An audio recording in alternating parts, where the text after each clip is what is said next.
Hello, welcome back, friends, to another episode. Thank you for tuning in. I appreciate that. Today's episode, we're going to be dialing in the Sportster for some upcoming road trips I've got planned. So yeah, getting it ready to crush miles, baby!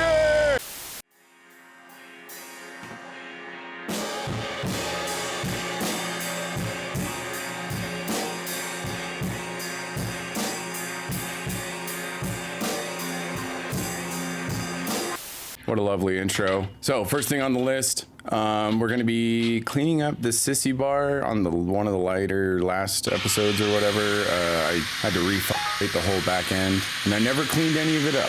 So that's what we're doing here. Just cleaning up the lower welds from the lower tabs here, making them look a little nicer. Oh, there's Pixie. Hi, Pixie. Getting those cleaned up, cleaning up the upper ones, the bayonet holder here. I never really fully dialed in those welds, although they still kind of look like shit, but that's okay. And then these never really got cleaned up, so I did a little bit on those. I'm not the best at using a grinder, I'll be honest. Next up, now getting into the meat and potatoes of the to-do list here. I have on the battery tray a 3D printed piece out of plastic, which angles the battery, this battery tray right here that I'm pulling out, it angles it away from the fender and towards the front. Oh, just dropping shit in the dirt. So this little black piece, this is a 3D printed part.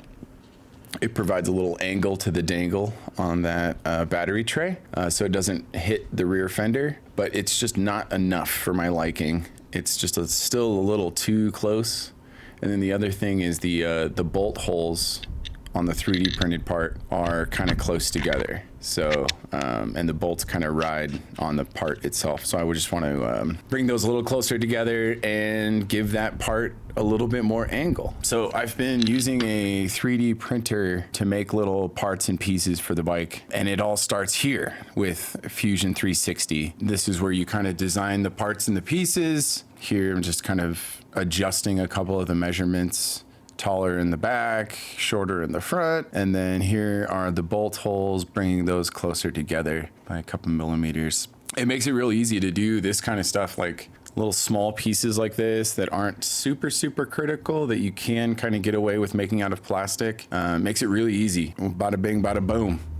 There it is. And what this is gonna do is once this is sitting on here, again, it's just gonna kind of give it a better angle, keep it a little bit further away from that rear fender. It didn't rub on the fender before, but it just looked like it would. It was so close that it looked like it could. So I just wanted it to kind of have a little bit better visual appeal. So right here, we're gonna zoom in, and right there, that's kind of the angle. That's what I wanted a little bit more distance of, just to kind of highlight it. So that I like, the negative space between the battery and the rear fender, that's a lot better right there. A little bit more visually appealing, so. This is really stupid. I was pulling out the front wheel and I did not have a jack stand under the bike. Remember to put a jack under your bike when you're pulling out the front wheel, or any wheel, really. Any of the wheels. So here we go, correcting my first mistake of the day, or probably second or third, who knows. Pulling off the front end again, I was having trouble with the washers, and then I also wanted to install some covers over the lowers here. Oh, there's Pixie. Don't forget to like and subscribe. I appreciate that. So these dirt bike covers I bought, but I did not like. And yeah, so I swapped them out for these guys. The stock chrome covers, which I probably should have just ran with from the beginning. These things look really nice. And then this was the trouble I was having. These were the front wheel spacers that I was running. These were the aluminum ones. I just bought these off like Amazon or eBay or whatever. A bunch of different sizes, and found some that fit. But what was happening was the aluminum was eating away. It was like being eaten away every time I was tightening up that front end. You can kind of see that, like, the silver part. So I swapped back to the stock ones. These are the stock spacers here. All right, next up, I wanted to play around with the jets a little bit and kind of tune this bad boy, and see what we can do with the carburetor. And then I also just wanted to clean it before hitting the road and putting some miles down on the bike. I think I was running 175. I will correct this in editing. Yeah, here we go. Recap. Stock washers back in so they don't get chewed up every time I tighten up the front wheel. We got the covers on the lowers there. Those look really nice. I did adjust the headlight a little bit, and I also swapped out the handlebars, but I didn't like the new bars, so I swapped them back to what I was running.